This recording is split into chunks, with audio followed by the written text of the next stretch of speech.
गणेश जी की तो पूजा सारी दुनिया करती है और हर नया काम शुरू करने से पहले गणेश जी की पूजा करते हैं और गणेश जी की मूर्ति रखते हैं, उनकी आरती करते हैं। तो स्पिरिचुअलिटी के पॉइंट ऑफ व्यू से मैं चाहूंगा कुछ आप हमारे दर्शकों को बताएं। को बचपन से हमें श्री गणेश जी की कहानियां सुनाई गई, जन्म से रिलेटेड कहानी सुनाई गई, जीवन काल की कहानी सुनाई गई और हर कहानी में एक मीनिंग था।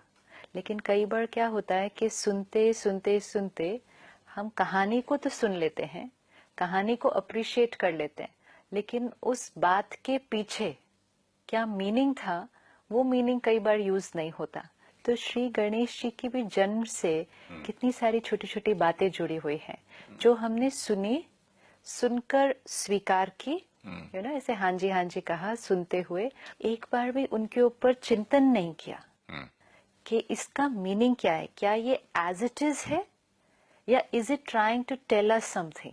इट्स वेरी इंपॉर्टेंट कि जब भी हम स्क्रिप्चर्स में अपने धर्म शास्त्रों में जो पढ़ते हैं हमें उसको बड़े बड़े अटेंशन से पढ़ना है कि क्या ये एज इट इज है या इसके पीछे एक मीनिंग है जिसको ये सिंबलाइज करके हमें बता रहे हैं। दैट्स वेरी इंपॉर्टेंट, क्योंकि जिन्होंने बताया उन्होंने हमें बहुत ही ज्ञान की गहरी बातें जैसे आप बच्चे को कोई बहुत गहरी बात बतानी हो, लेकिन हम कहते हैं उसको गहरी बात एज इट इज नहीं समझ में आएगी, तो उस गहरी बात को एक सिंप्लीफाइड वर्जन से बताया जाता है, एक कहानी के रूप में बताया जाता है, जिससे वो कहानी सुनने से वो उसके पीछे के मीनिंग को पकड़ते हैं। जैसे बच्चों को मॉरल स्टोरीज बनाकर बताई जाती हैं, तो वो मॉरल स्टोरी एक स्टोरी होती है, लेकिन उनको सिखाने का लक्ष्य क्या है, मॉरल्स अपने जीवन में कैसे धारण करने हैं। अब अगर मॉरल को हम सीधा सीधा एक स्पिरिचुअल लेक्चर की तरह उस तरह से लिखें तो इट्स टू डीप। जैसा हमारे घर पे मेरे ग्रैंड चाइल्ड को वो बॉल पटक पटक के बॉल फेंकना, ये फेंकना, खिलौना फेंकना, उसने उठा के नई किताब दिया तो फेंकने लगा। मैंने बोला नहीं बेटा, ये सरस्वती माता की फ्रेंड है, सरस्वती माता फिर को जय जय करते हैं ना, तो किताब को भी जय जय करते हैं। अब उसको समझाया इतना सा, वो रुक गया। राइट। लेकिन अब आगे जाके वो क्या मीनिंग ले, कैसे ले, दिस इज वेरी इंपॉर्टेंट। तो कई बार वैल्यूज, मॉरल्स, प्रिंसिपल्स, विजडम, ये समझाने के लिए गहरी बातों को एक बड़े सिंप्लीफाइड तरीके से बताया जाता है, एंड ज्यादातर उसको एक स्टोरी के रूप में बताया जाता है, क्योंकि स्टोरी याद रखना हमेशा इजी है। गहरी बातें याद रखना हम उस टाइम सुनते हुए उन्हें अच्छी लगती है, अगले दिन तक भूल जाती है। स्टोरी एक बार सुनी, बचपन की याद है, बचपन जीवन भर कभी नहीं भूलती। इसलिए आप देखो, आज भी अगर समाज में जो कुछ हो रहा है उसके बारे में अगर किसी को अवेयरनेस क्रिएट करनी है, एक पावरफुल मैसेज क्रिएट करना है, तो फिल्म इंडस्ट्री, टेलीविजन इंडस्ट्री क्या करेगी, उस मैसेज को एक स्टोरी के रूप में देगी। तो स्टोरी याद होने से मैसेज समझ में आ गया। तो श्री गणेश जी के जन्म से जुड़ी हुई जो बातें हम सुनते हैं वो ये कि शंकर जी और पार्वती जी के पुत्र हैं, ठीक है, और पार्वती जी स्नान करने गए और शंकर जी तपस्या पे गए हुए थे, 10 सालों से तपस्या कर रहे थे, और उनके पीछे पार्वती जी ने क्या किया, अपने शरीर की मिट्टी को निकालकर एक बच्चे का निर्माण किया। और जब पार्वती जी अंदर स्नान करने गए तो बच्चे को बाहर खड़ा किया सुरक्षा के लिए और कहा किसी को भी अंदर आने नहीं देना। शंकर जी 10 साल की तपस्या के बाद वापस आए, बच्चे ने उनको नहीं पहचाना, तो कहा जाता है कि शंकर जी को इतना क्रोध आ गया कि उस बालक का ही सर काट दिया। अब ये सारी बात हमने सुनी और ऐसे किया, हाँ राइट राइट राइट। अब इसकी एक भी बात पर हमने कभी भी डाउट नहीं किया, डाउट भी नहीं किया और सोचा भी नहीं, और बुरा भी नहीं लगा कि छोटे बच्चे का गला काट दिया। क्यों?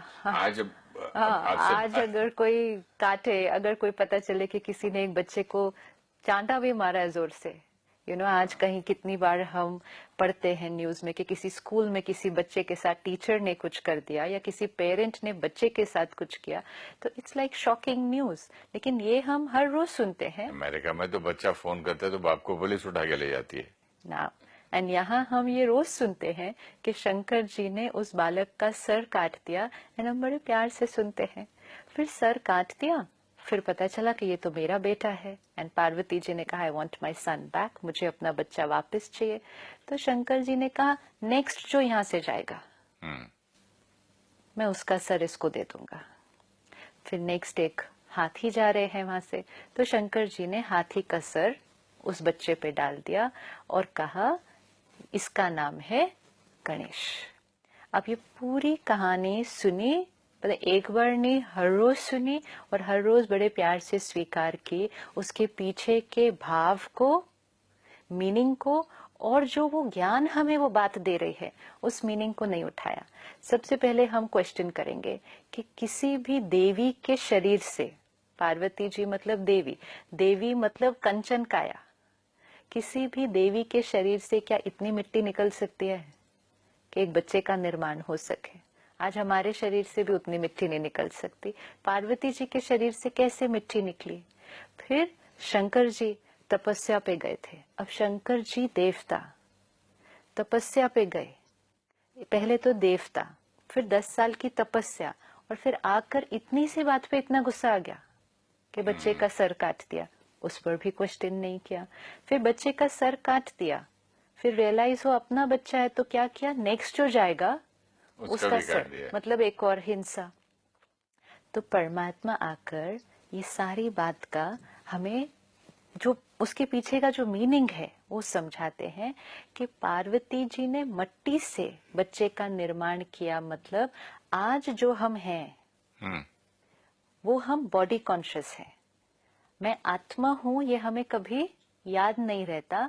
तो हम जो आज हैं मट्टी के बने हुए, अपने को वो मट्टी का ही समझते हैं। मतलब मैं अपने आप को क्या समझती हूँ, मैं कौन हूँ, ये शरीर, यही हम अपने आप को समझते हैं।